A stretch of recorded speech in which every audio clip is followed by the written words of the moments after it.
ထိုင်းမှာရောက်နေတဲ့ညီကိုမောင်နှမတွေအတွက်ချင်းင်းဆက်ကောင်းလေးနဲ့မိတ်ဆက်ပေးပါမယ်နော်ဒါကတော့အိန္ဒိယချင်းင်းဆက်ဒီလက်အမျိုးအစားလေးဖြစ်ပါတယ်အရန်ကောင်းပါတယ်ရှင်ဆက်ဆက်ဆက်လီပစ္စည်းတွေဆိုရင်လည်းပန်းကျက်သီးတွေပါတယ်ရတယ်ဆက်ပစ္စည်းတွေမျိုးစုံရနိုင်ပါတယ်ရှင်ဒါကတော့မဟာချိုင်ထိုင်းယူနစ်တစ်ဆက်ဈေးမှာပါရှင်ငွေစစ်ရွှေစစ်ပြီးလို့ရှိရင်ကော်ဆက်စီဘူးပင်အပ်ပြီးလို့ရှိရင်ကြက်သီးအလုံးကြီးတွေစစ်တွေရိုးရိုးစစ်တွေ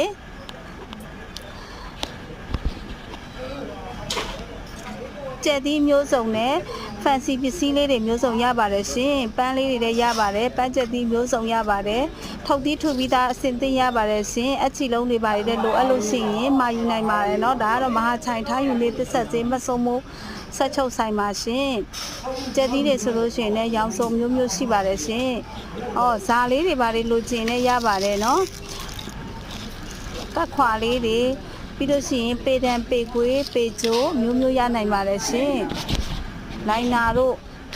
ဆက်မှာသုံးတဲ့ပစ္စည်းမှန်သမျှကိုမစုံမိုးအချုပ်ဆိုင်မှာမျိုးမျိုးရနိုင်ပါတယ်ရှင်ထိုင်းနိုင်ငံအတွင်းကိုမှာယူခြင်းတဲ့သူအားလုံးမှာယူလို့ရပါတယ်နော်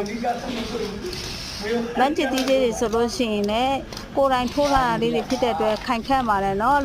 ဒီလိုပန်းတွန့်လေးတွေတွန့်ထားတာလေးတွေကအစပေါ့နော်အချုပ်ဆက်တွေပါတယ်ပြုပြင်ပေးပါတယ်နော်အချုပ်ဆက်တွေပြုပြင်ပေးပါတယ်ဆက်ပြတ်တဲ့သူတွေရှိလို့ရှိရင်လည်း online ကနေပဲဖြစ်ဖြစ်မှာပြီးတော့ပြင်လို့ရပါတယ် online ကနေမှာတယ်ဆိုလို့ရှိရင်တော့လိပ်စာလေးပေးပြီးတော့ပို့ပေးပါတယ်နော်ဆက်တွေပါရင်လည်းချင်းင်းဆက်တွေပါရင်လည်းဆင်ပေးပါတယ်